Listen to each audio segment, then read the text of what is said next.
Hello everyone and welcome to the GSMS Pride Spotlight. This week I have Cory Laneman with me. How you doing? He's my sales manager. Cory and I go back quite a way, which we'll get into shortly. So welcome, Cory. Thanks for having me. I appreciate it.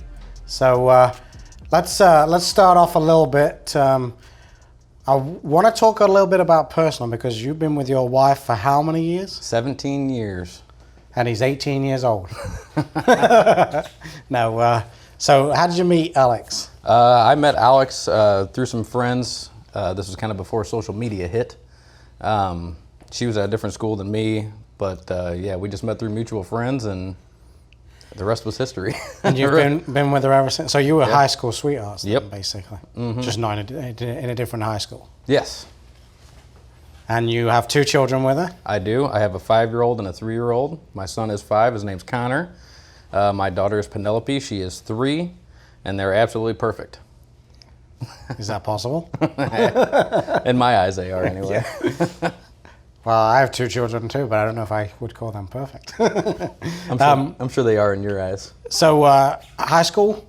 What high school did you go to? I know this is a St. Louis thing. So. It is a big St. Louis thing, but I moved, my parents kind of moved around a lot, so I actually went to a couple different high schools. So I started off at Pattonville High School my freshman year, and then my sophomore and junior year, I ended up going to Rittner, and then split my time between that and North County Tech.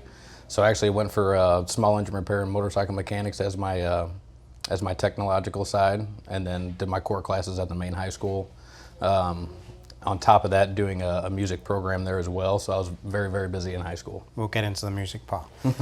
So do you have a technical degree? Is that what you did after high school, or what was the status? No, it was basically, it was kind of a front line to get you started. So it did count towards college credits if I chose to do that for my my degree, but I ended up going for engineering instead. Did you go to college? No, so basically I did all that to get into college, and as soon as I graduated high school, I had come from a long line of land surveyors and civil engineers, and literally my graduation present was a job application. So it was, here you go, you're ready to get in the business, let's go. So straight fresh out of high school, you went and started land surveying? Yep. 100%. And how long did you do that for? Quite a while, I guess. Yeah, almost 4 or 5 years, I guess. So I graduated in 2005, and then, like I said, I started right then and there. I had a 2-week break, and then, boom, right in the workforce. And then from 2005 to 2009, I was basically doing that full time, along with doing music on the side, but we'll get into that. And then 2009, 2010 is really when the market crashed and hit the land surveying business hard, because 90% of our business was buying and selling homes and doing surveys and stuff on that. Well, the residential side of kind of taking a tank. Mm-hmm. So let's switch gears a little bit, because I don't want to touch on work just yet. Yeah. But let's talk about your music career. So I've been doing that ever since I was very little. Started playing drums at 6 years old. My father and uncles, they're all musicians.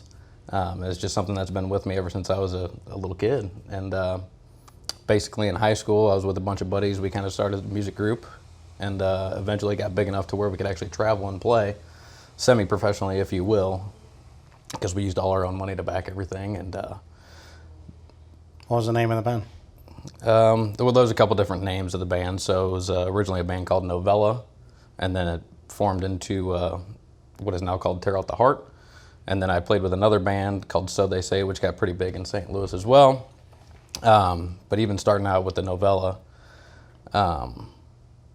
basically I would work for a couple weeks, and then obviously working for the family, I could leave for a couple weeks. So I'd basically work 2 weeks, I'd be on the road 2 weeks, 2 weeks, 2 weeks, 2 weeks, 2 weeks. How far of a distance did you travel? Everywhere. I mean, New York to Florida to California, Canada.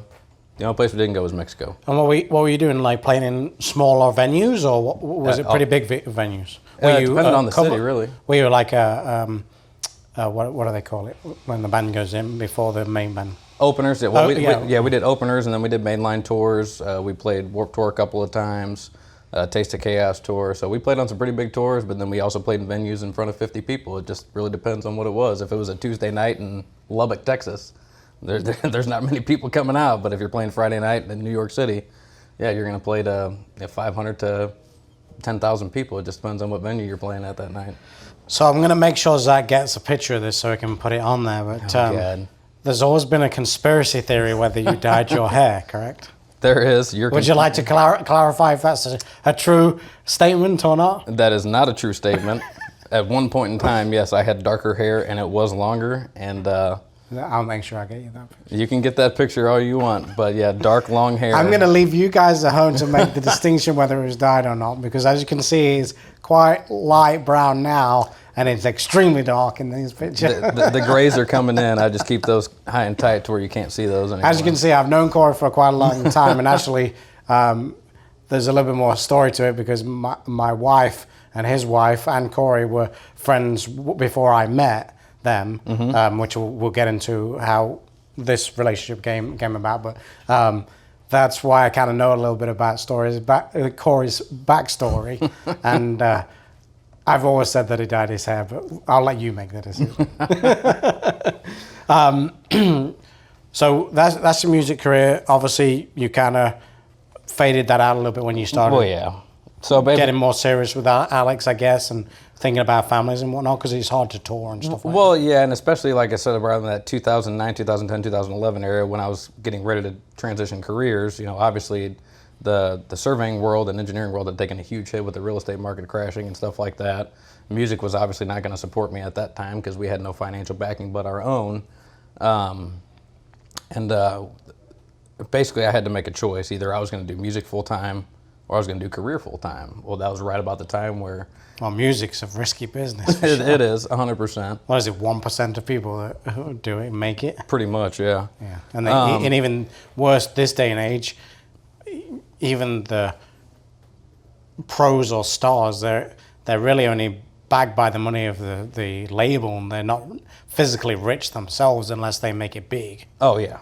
I mean, I know I have friends that have had record deals and stuff like that were still delivering pizzas when they weren't on tour just to make ends meet. So I had a friend back in the UK. He started. Well, I say started. He was in a band called One Eyes Blue, and they got signed by Sony, but he was really not richer by any stretch of imagination. No. In fact, they lived the rich lifestyle because Sony paid for everything, but he didn't have any money. No, like the money went all back to Sony, and they just lived that lifestyle. Once they drop, that's it. It's over. Well, and the biggest thing with labels, which I didn't really get too much into it because, like I said, I made that choice to go music or career, and I chose career because obviously I wanted to have a family and stuff like that. But from what I understand is that basically when you sign a record label, they give you so many album contract or whatever they want, and you request a loan basically and say, all right, well, we need $100,000 for pressing, for touring, for equipment, for this and that. And you tour them, basically every piece of money you make goes right back to the label to pay it off. So yeah, you get all this money and you can go get nice equipment. You can hop on these tours and do this and get merchandise, websites, everything like that. And live the life. Yeah, and your royalties are like 0.01% of that. So yeah, you do the math. It ain't much. So let's take a shift in gears. I'm going to kind of set this up a little bit.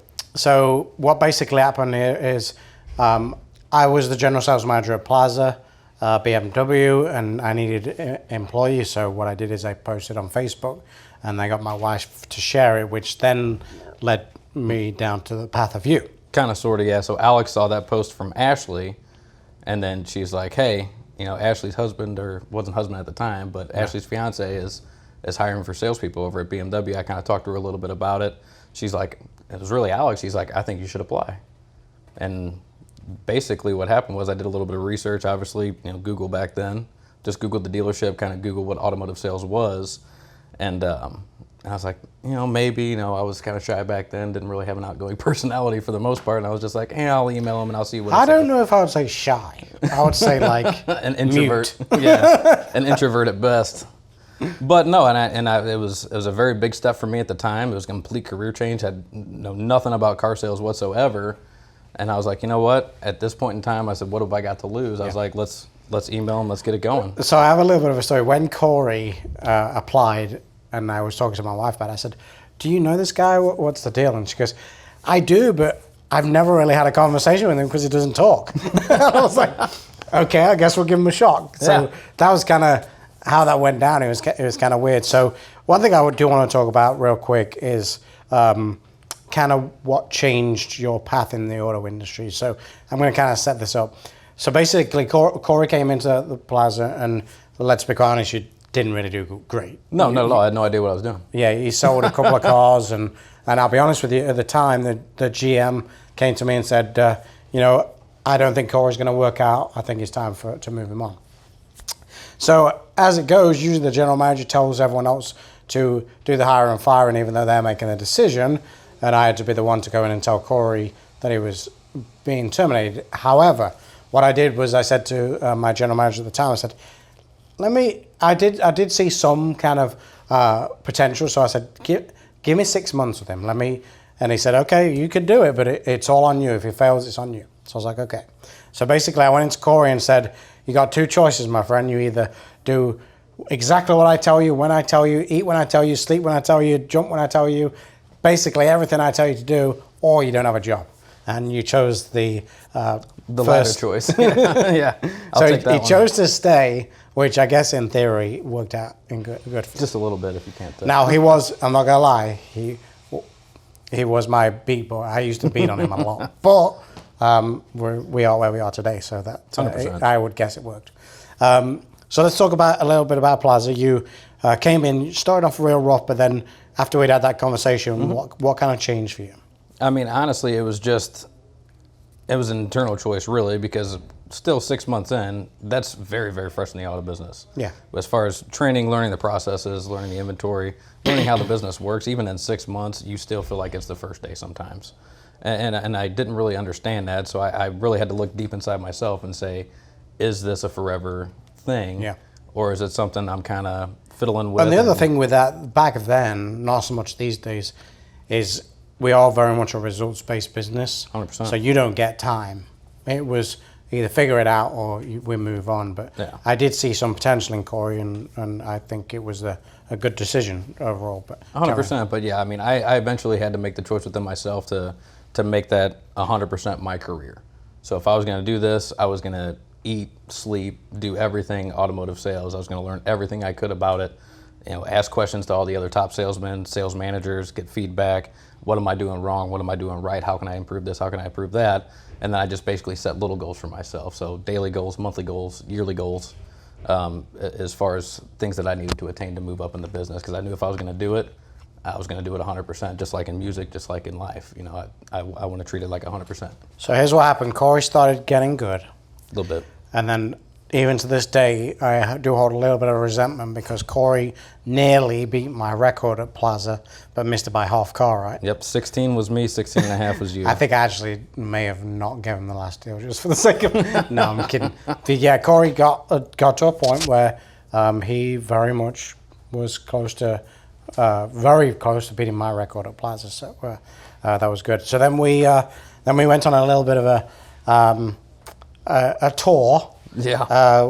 After I got let go of Plaza, then Cory followed me to Travers Automotive, which we started together. Mm-hmm. And then actually it was kind of a funny story because I was again the one person that had to let you go. Yeah. But not by your choice, by somebody else's. By someone else's. Basically, the owner wanted to make an example out of somebody, and unfortunately Cory was it. And but shortly after that, I left anyway, so it wasn't that big of a deal. Yeah, and that situation was, I don't want to touch too much base on it, but I was told by one manager to do something who wasn't even a manager of our store at that time.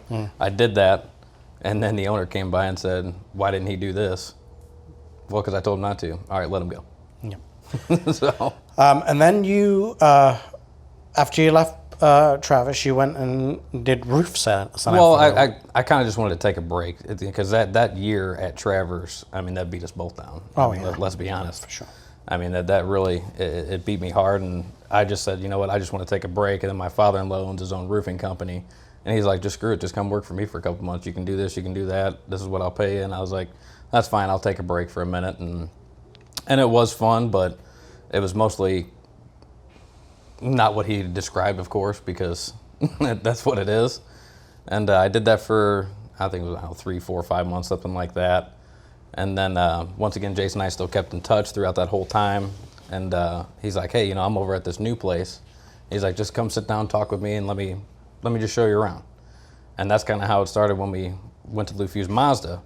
And I think that was in like 2013, was it? 15. It was 15? We went to Travis in 14. I went to Mazda in 15. That's what it was. Okay, so then, it took 2 or 3 times for me going in there and really saying, all right, I'm ready to get back in. And then I think I started early to late summer in 2015 back at Mazda. Yep. And hit the ground running. I mean, I think the first day I started there, Steve Giannina was the sales manager, and I was there late. It was like a Wednesday or a Thursday, and I had somebody show up at like 4:30 on a used car, and Steve's like, "What are we doing?" I said, "Write it up." He's like, "What?" I was like, "Write it up. Let's go."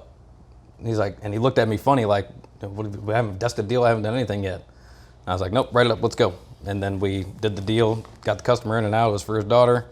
Boom, boom, boom. Here's the paperwork. In and out, 45 minutes.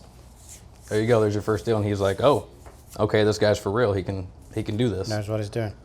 And then from there, I don't know how much more you want to dive into that, but from there, just started out just selling cars, became top salesman at Mazda, doing 25 to 30 cars a month, and it kind of transitioned into a sales team leader, floor manager position. That's where I was going next. Yeah, transferred into that, and once again, just kind of helping everybody out, helping new people out, just because the process was been burned in my head for so long. I wouldn't necessarily use the word burn. I'd say beaten. Well, either way, yeah. but it gets to the point where you don't have to think anymore. Yeah. It just comes natural. And then you went into finance, right? Correct. So then, obviously, with that whole corner, the Creve Coeur corner, we ended up selling the Nissan store. So Mazda moved buildings. So when we moved buildings, I was basically a salesperson, floor manager, backup finance manager, assistant sales manager, whatever you want to call it. I pretty much did anything and anything I could, once again, to try to progress my career. You're really just a system variable manager, basically. Or pretty much, yeah. Whatever needed to be done, it got done. And then there was an opportunity to go full-time finance, and then I did that as well as doing full-time finance. But back then, we were still variable managers. I mean, we were all a team. We did whatever we could to make the dealership work. So nobody was strictly tied to one job per se. Everybody did everything, no matter what it took to get the deals done. So now I'm going to go somewhere that Cory's not going to want to talk about. Yeah, I figured. And here's why. So Cory came to me. I think that was August of 2018? Yeah, 2018, and said, I've been offered a position at a competitor, and what should I do? My response was, take it. Kinda. It was exactly that, take it. So basically what happened was Cory kind of put me in a position where it was either pay him more or let him leave, and I didn't have the ability to pay him more, so he left. Now, let's talk about something, because there's a little rumor going around that you told everyone I fired you, which wasn't the case. No. So let's clear it up for the camera. Let's clear it up right now. Because at the time, we were friends outside of work, per se. I mean, we weren't like best friends where we called each other every single day and stuff like that, but we had a relationship outside of work. And that's when I originally went to him and I said, I have an opportunity that came up, and I've only been with you for the past 6-7 years. I just want your opinion on it. And at that time, we were going through director changes and regional manager changes and stuff like that. So we actually had a new boss as well. And I said, I just want your opinion. I got offered this job, and this pay plan. It pays a lot more than what I'm making now, and I don't know what to do at this point. And then that's when he made a phone call to our then new manager, and he said, it's up to you if you want to take it. You can take it if you want, but I need an answer now. Yeah. And that's wasn't really the answer I was looking for at that time. I just kind of wanted some guidance and his opinion, but it got flipped to business really quick. Well, the problem I had in that, you put me in a really tough spot, because I did. You were basically leaving me with no choice, because you backed me into a corner where I couldn't negotiate with you. And in reality, if you want to talk about the friendship part, if it was making you more money and you were progressing for your family, it made more sense for you to go. 100%. And you and I have talked since then. But yeah, I ended up leaving the Lufuse organization for a couple of years. I think about 2.5 years or so, maybe 3. But once again, I'd been working with you for so long, and I'd mimicked a lot of your work habits and abilities and things like that. I think it was great for me, because I got to go out on my own. Yep. and kind of learn things and see things in a different light. And Well, that was one thing I was going to touch on next. Is what I was going to say was I really think at the time there was a little bit of resentment on my standpoint that I felt like I'd taken you so far that you were willing to even consider leaving. But on the flip side is I think it was probably the best thing for both of us purely 100%. because it got you to become yourself. 100%. And the problem was I think what had happened is, and the reason why I wanted to bring it up with the Plaza thing was you were told that you had to basically be me to succeed. Yeah. Well, that's all fine and dandy, but in the real world, that doesn't. No one sells like everyone else, and no one can work like everyone else. So what happened is you were trying to be somebody you weren't so bad that we needed that separation. 100%. So in theory, it kind of made sense, and it was a good thing. But then you went to the competition for a little bit, was successful, but then came back to us last year. Yep. No, Late last year. yeah, late last year. Late last year. So, and it wasn't anything that I was actually looking for, because like I said, I was doing very, very well over there. I had made great friends over there. Everybody was happy. But once again, it was in a smaller organization, this one, and I was kind of stuck because, like I said, we had some other stores that I worked with, and they weren't necessarily as big or as volumized or as volume oriented as the store I was at, and the people that were there weren't going anywhere. I mean, most of them had been there for 8 to 10 years, and that they were set in their position. So unless one of the ownership died or quit, that's pretty much the only progression that you had. Yeah. And for the previous year before that, you and I had kind of, just reached out and tried to rekindle some stuff and just talked about business and stuff like that. And you kind of had an opportunity that you were thinking about making some changes here, and we kind of said, all right, well, let me know when you're kind of ready to make those changes. And for the last 6 months prior to me coming here, it was probably once or twice a month you and I talking, trying to figure out the best way to get me over here at best time and stuff like that. And when you called me the last time, you're like, all right, I might need you to start next Thursday. And I'm like, whoa, you gotta give me a couple weeks here. But it ended up working out, for everybody. I think I made the right time to switch over. I was kind of going into the slow season, so it gave me a little bit of time to learn the new Ford systems and relearn our ways over here, because once again I went to a different place, different processes, different things like that. So I think it worked out as best as it could possibly work out. Good. So let's talk about future. Right now you're the sales manager. You have huge aspirations to be the general sales manager. Absolutely. Correct? Yep. Once again, it's just always getting to that next level. To be honest with you, other than that, I don't really have a great deal, because I think we just went through your entire life after high school. Pretty much, yeah. I mean, it's a lot of it. I've been very work oriented. I once again I had to make a choice. If I know for a fact that if I push hard for these next 10 years or so, the 20 after that are going to be a little bit easier. So. The main thing is just set my family up for success, set myself up for success, set the store up for success, and once you get all those things that fall into place and you get a well-run business, everything falls into place. Your lifestyle. Well, touching on that real quick, I do want to give credit where credit's due. When I first met Cory, and don't take this the wrong way, he didn't really have much going for you specifically. You had Alex and had a good relationship, but you didn't. You didn't have the things you have now. Oh, 100%. No, I didn't come from a lot. My wife didn't come from a lot. So we always had aspirations to live better. But at the time, I was still very young. I think I was 21 or so when I got into the business. And, we didn't really think either of us could ever attain the lifestyle that we have now. You're welcome. But honestly, it takes a little bit from everybody. And something that Jason's had, he had this photo, I remember it back at Plaza. It was a picture of a lion pack, and it said surround. Shocker. Yeah, weird. Weird, right? Yeah, I know. But it's something that stuck to me, and it said, surround yourself with the people on the same path as you. And I don't know what it was, but something about that stuck with me. And I've actually had friends that I've talked to as well that they have friends outside of the group, obviously, that kind of put down on other people's success, or I don't know if it's jealousy or what, but It's usually jealousy. well, and it's we should all be encouraging each other to grow. Yeah.